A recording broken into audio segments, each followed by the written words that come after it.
Waalaikumsalam warahmatullahi wabarakatuh. Alhamdulillahirabbil alamin. Assalatu wassalamu ala asyrofil anbiya'i wal mursalin wa ala alihi wa sahbihi ajmain, amma ba'du.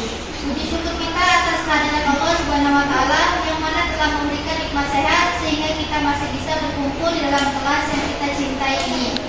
Salawat dan salam tak lupa pula kita sanjungkan kepada Nabi baginda kita, yaitu Nabi Muhammad sallallahu alaihi wasallam. Allahumma shalli ala sayyidina Muhammad wa ala ali sayyidina Muhammad. Baiklah, sebelum memulainya pelajaran pada hari ini, alangkah baiknya kita berdoa terlebih dahulu kepada ketua kelas. Silakan pimpinkan. Berdoa mulai.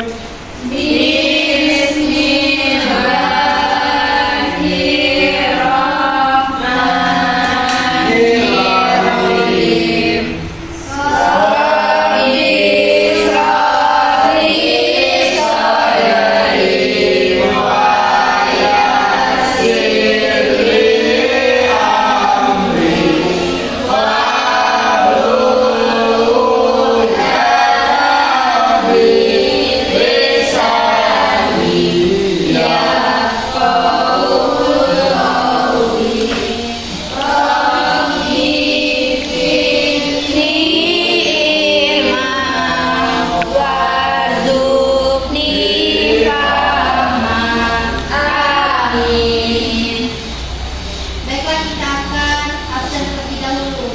Zahwa, hadir Bu. Musila, hadir Bu. Wanda, hadir Bu. Yuni, hadir. Yesi, hadir Bu. Riwan, hadir Bu. Kevin, Hadir Bu. Windy, Hadirah. Rizka, Hadir. Yesi, hadir Bu. Selvi, hadir Bu. Tania, hadir. Siti, hadir. Yesi, hadir Bu. Zulfa, hadir Bu.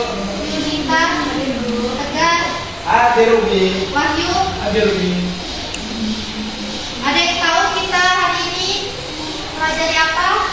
Tidak, Ibu. Baiklah, jadi kita hari ini yaitu akan mempelajari sejarah Islam di Indonesia. Pada awal abad ke-7 Masehi, Islam telah berkembang di Jazirah Arab. Sriwijaya sedangkan dalam puncak kejayaannya. Nah, berdasar pendapat Hamka bahwa sudah ada pedagang Arab yang singgah di Sriwijaya. Hal ini maka bukan tidak mungkin bahwa di antara para pedagang Arab ini sudah ada yang beragama Islam. Ini artinya Islam itu sudah dimulai dan hadir di wilayah Indonesia itu sejak abad ke-7 Masehi. Tetapi ahli sejarah lain berpendapat bahwa Islam masuk ke wilayah Indonesia ini pada abad ke-13 Masehi. Hal ini diakibatkan dengan hancurnya Baghdad dan diserbu Labu pada tahun 1258 Masehi. Nah, akibat hancurnya Baghdad ini, banyak orang Islam yang menyebar keluar dan berkelana mencari daerah baru. Maka kelompok inilah yang masuk ke Indonesia. Selanjutnya yang kedua yaitu ada teori masuknya Islam di Indonesia. Yang pertama yaitu ada teori Gujarat. Teori ini dipelopori oleh ahli sejarah yang bernama Snowford. Nah, menurut agama Islam masuknya Indonesia ini dibawa oleh pedagang Gujarat pada abad ke-13 Masehi. Menurutnya Islam ini lebih dulu berkembang di kota-kota pelabuhan anak benua India. Dan teori ini juga lebih dulu membuka hubungan dagang dengan Indonesia dibandingkan pedagang Arab. Dan yang kedua yaitu ada teori Persia. Teori ini menyatakan bahwa agama Islam dibawa oleh pedagang Persia atau Iran. Hal ini menyatakan karena adanya kesamaan budaya antara Persia dengan Indonesia. Budaya tersebut yaitu berupa tradisi merayakan 10 Muharram atau Asyura atas hari yaitu hari suci kaum Syiah atas kematian Husain bin Ali cucu Nabi Muhammad SAW. Yang ketiga yaitu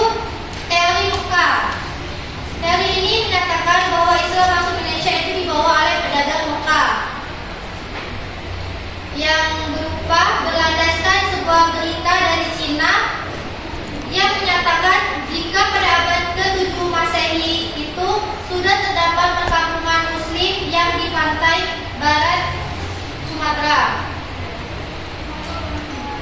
Selanjutnya yaitu ada cara penyebaran Islam di Nusantara yang melewati berbagai jalur.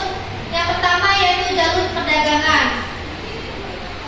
Islam diperkirakan masuk ke Indonesia melalui jalur perdagangan sejak abad ke-7 hingga abad ke-11 Masehi.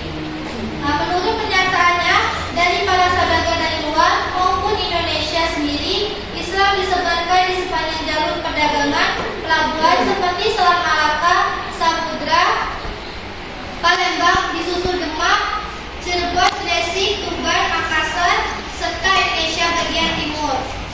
Nah, yang kedua yaitu ada jalur pendidikan. Di jalur pendidikan ini, para dai penyebar agama Islam membawa ajaran Islam ke wilayah baru yang belum tersentuh Islam. Nah, dalam praktiknya, para dai tersebut akan dipandu oleh para pedagang-pedagang. Islam bisa berkembang luas hingga ke pulau-pulau Indonesia bagian timur.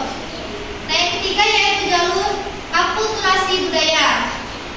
Para dai ini memberikan kesan kepada masyarakat bahwa Islam itu sesuai dan tidak bertentangan dengan budaya mereka, sehingga mereka bisa memeluk Islam dengan sukarela, dengan sempurna. Nah, cara dakwah ini dilakukan oleh Wali Songo atau Wali 9 wali penyebar Islam di Jawa. Dan yang terakhir yaitu bukti masuknya Islam di Indonesia. Ada sejumlah bukti masuknya Islam ke Indonesia, yaitu berupa keterangan dari para pedagang Arab dan keterangan dari Marco Polo yang melakukan perjalanan pulang dari Cina menuju Persia dan singgah di Perak pada tahun 1292 Masehi dan menemukan kerajaan Islam di Tumasik dan Samudra Pasai. Nah, selain itu, sumber sejarah lain yang menjadi bukti masuknya Islam ke Indonesia adalah dua naskah tua yang menyebut keberadaan kerajaan Perak di Aceh. Kerajaan ini diperkirakan berdiri sekitar abad ke-9 Masehi. Nah, baiklah, mungkin itu saja penyampaian materi hari ini. Selanjutnya kita akan berbagi kelompok, main-main untuk buat kelompok. Baik, Bu. Silakan berdiri buat lingkaran.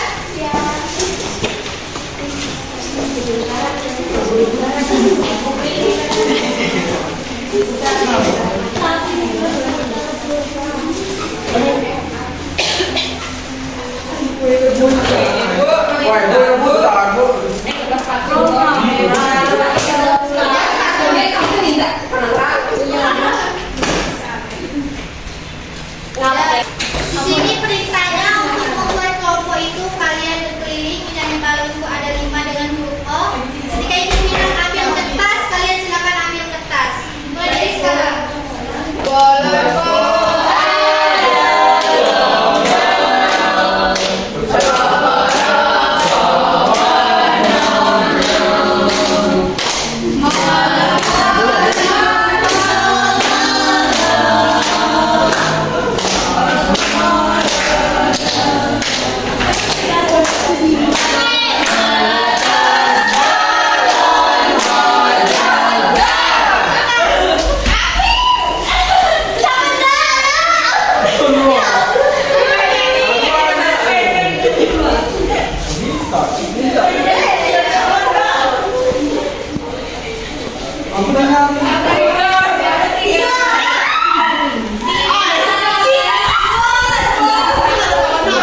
berdagang.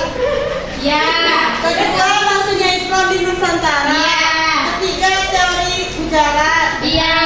Pada sampai 13 Masehi. Iya. Betul. Bisa jadi, bisa jadi. Sudah. 5 poin yang pertama yaitu teori masuknya Islam ke Indonesia, yang kedua jalur masuknya, yang ketiga cara penyebaran, yang keempat bukti. Ini yang udah masuk. yang kelima masuknya Islam ke Indonesia. Yang lima poin. Itu udah Lima poin terpenting dalam materi sejarah. Yang pertama perdagangan, yang kedua teori masuknya Islam ke Indonesia, cara masuknya Islam ke Indonesia, jalur bukti masuk Islam ke Indonesia, cara penyebarannya, pendidikannya. Asing salah galau. Islam masuk Indonesia sekitar abad ke-7 sampai 13 Masehi. Ya. Kedua, kerajaan pertama di Islam itu apa? Samudra Pasai. Kedua, dari pendidikan, perdagangan, dan teori Gujarat. Nah, jadi kelompok tercepat ini kelompok 1 dengan 2. Jadi kelompok yang pertama yaitu kelompok 2 dan kelompok kedua yaitu kelompok 1. Silakan Nilai menggunakan Baiklah, kesimpulan dari materi hari ini yaitu bahwa Islam maksudnya ke Indonesia yaitu pada abad ke-7 Masehi sampai abad ke-13 Masehi. Yang dibawa oleh teori Gujarat, teori Persia, dan teori Mekah. Selanjutnya yaitu ada cara penyebaran Islam di Indonesia. Yang pertama ada perdagangan, jalur pendidikan, dan jalur akulturasi budaya. Mungkin itu kesimpulan dari Ibu. Sebelum tutupnya pembelajaran hari ini ada alangkah baiknya berdoa terlebih dahulu. Pada ketua kelas silakan pimpin doa. Siap berdoa mulai.